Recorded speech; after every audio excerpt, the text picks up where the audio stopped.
Every time you run a load of laundry, somewhere between 18 and 50 gallons of warm, soapy water leaves your house. Right now, that water is going straight into the sewer line and out of your life forever.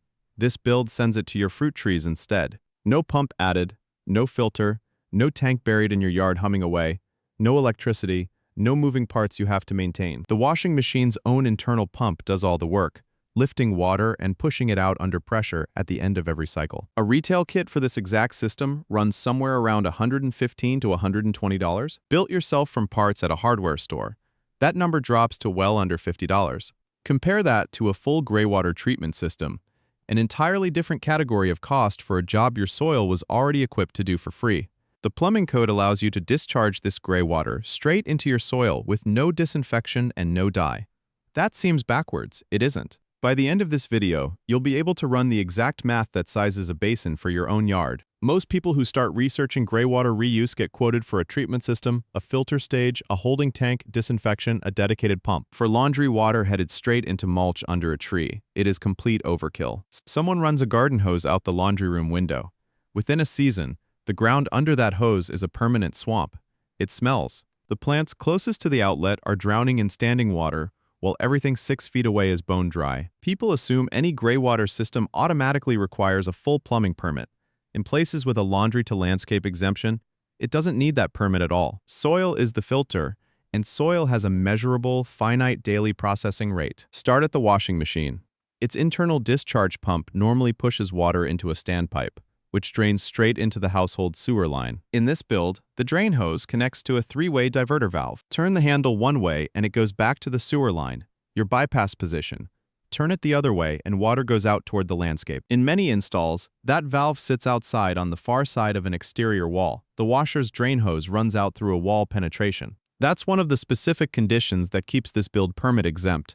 The system taps the washer's hose, not your house's plumbing. 1 inch of pipe carries the water outward, splitting with barbed T-fittings into branch lines, each ending at its own mulch basin. A mulch basin, a shallow, bowl-shaped depression dug around a tree, filled with a thick layer of wood chip mulch. The pipe outlet sits above the mulch surface, not buried inside it.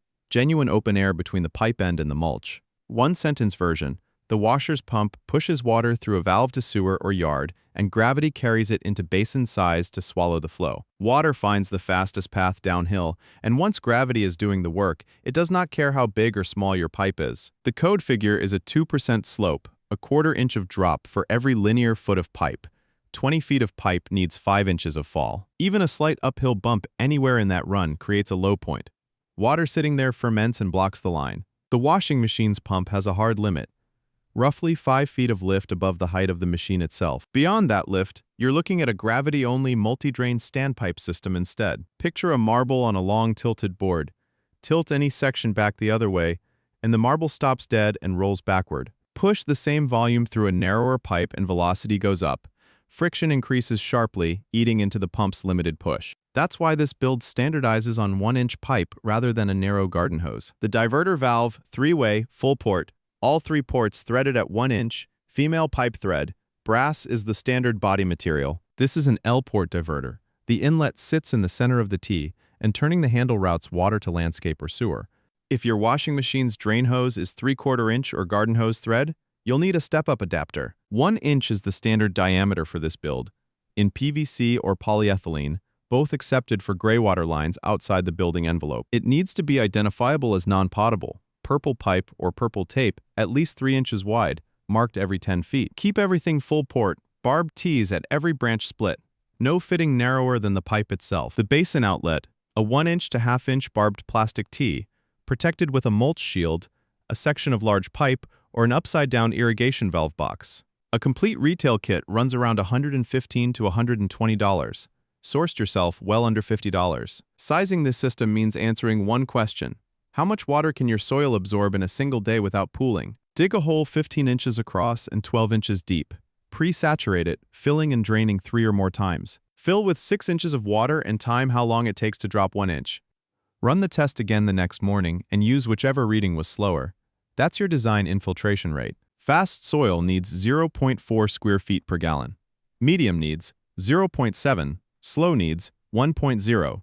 Heavy clay needs 2.0, 5 times the footprint. Size for your worst realistic day?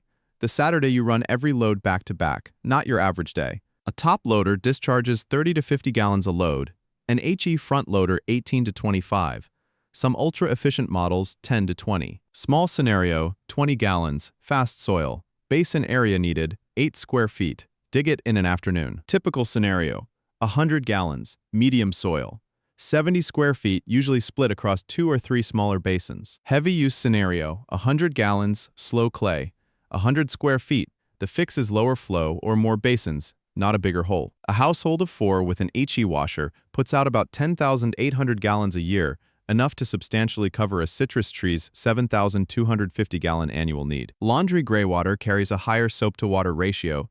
Spreading the load across multiple basins protects your soil chemistry. Phase 1. Locate and mount your diverter valve downstream of the washer's drain hose, often through an exterior wall. Phase 2.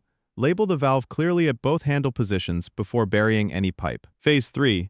Run distribution pipe to each basin site, checking slope with a level, not by eye, the most expensive mistake in the build.